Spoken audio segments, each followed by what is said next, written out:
Continuing debate, represented by the honourable member for Battle River Crowfoot. Thank you very much, Mr. Speaker, and it is, as always, an honour to rise in this place, to be able to talk about the issues that are so affecting Canadians.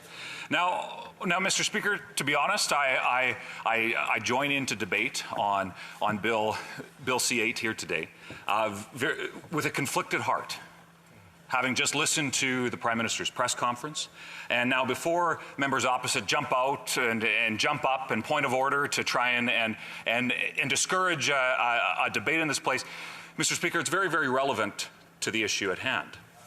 You see, I rise, Mr. Speaker, conflicted because we have a government that has shown themselves time and time again to be, quite frankly, and I'm going to compliment the government, they're good at politics.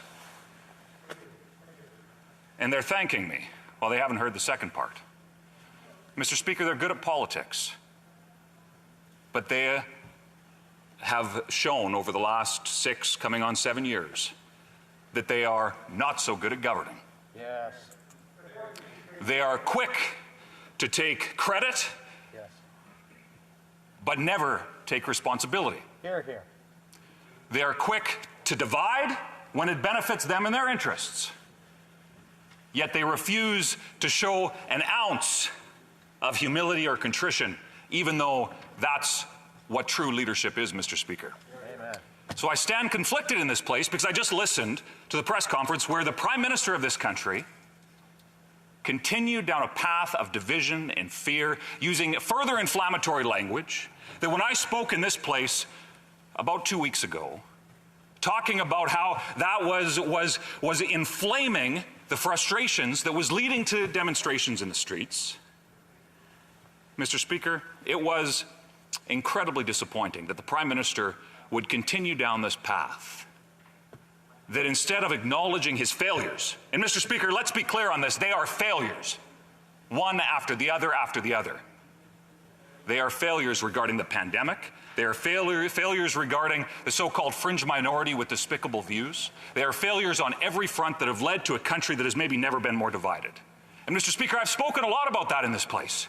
And the members opposite think that that's somehow playing politics, that it's somehow okay to divide and conquer and segment different elements of Canadian society because it fits their political narrative so that they can win.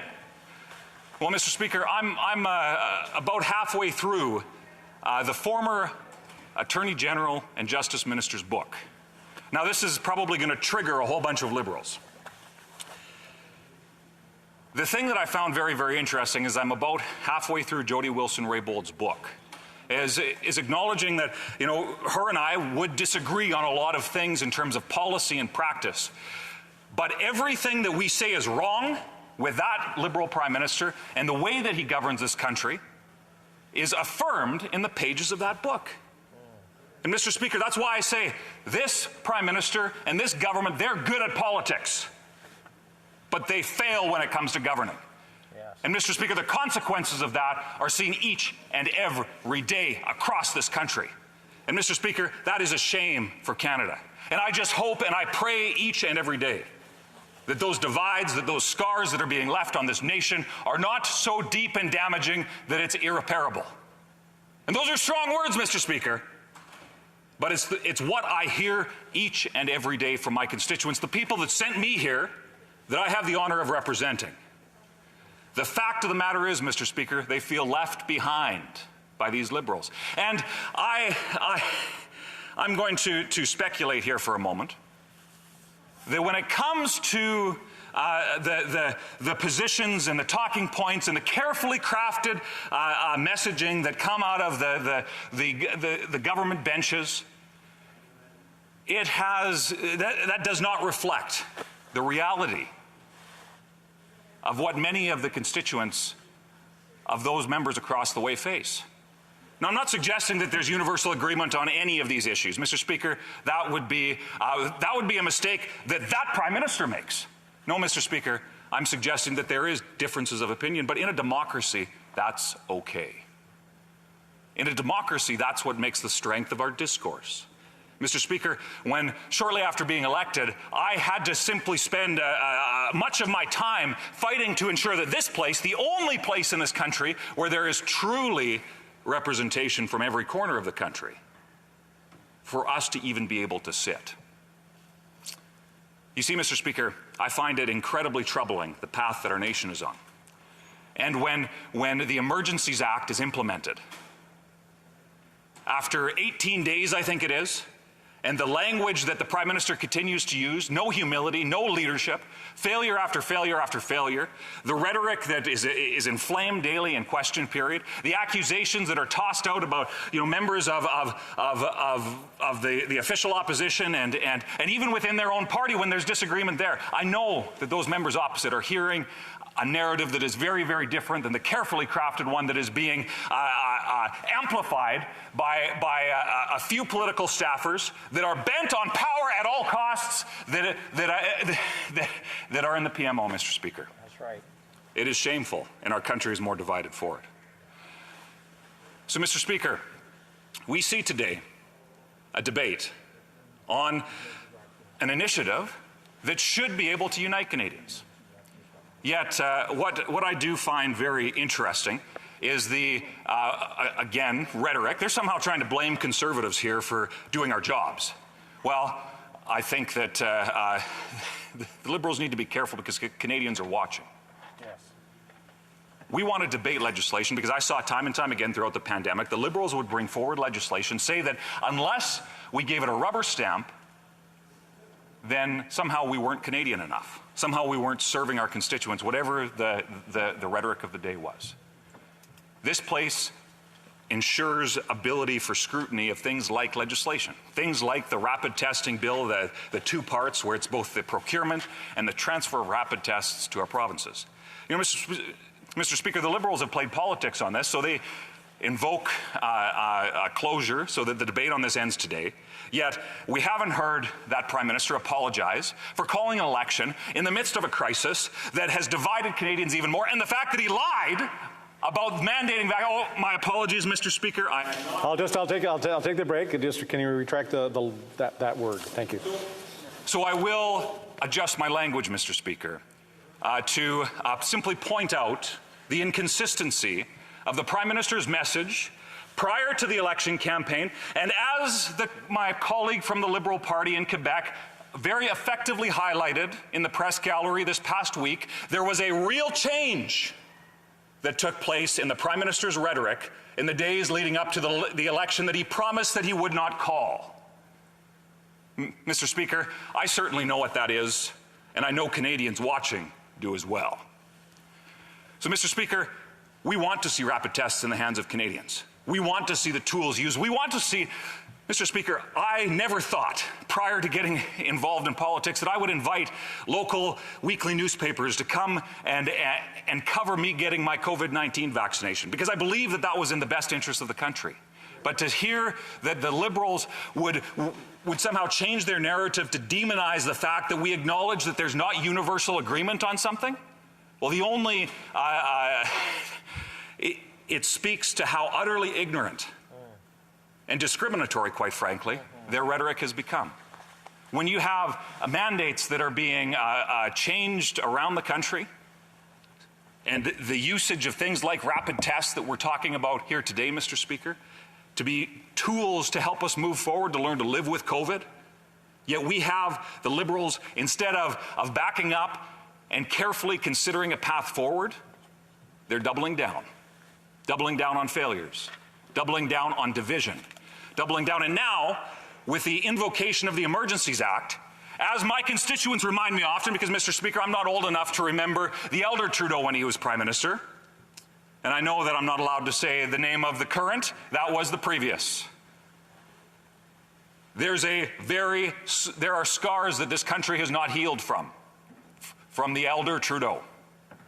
And, Mr. Speaker, I find it incredibly troubling that this Prime Minister is taking Canada down a path where I fear what the consequences will be.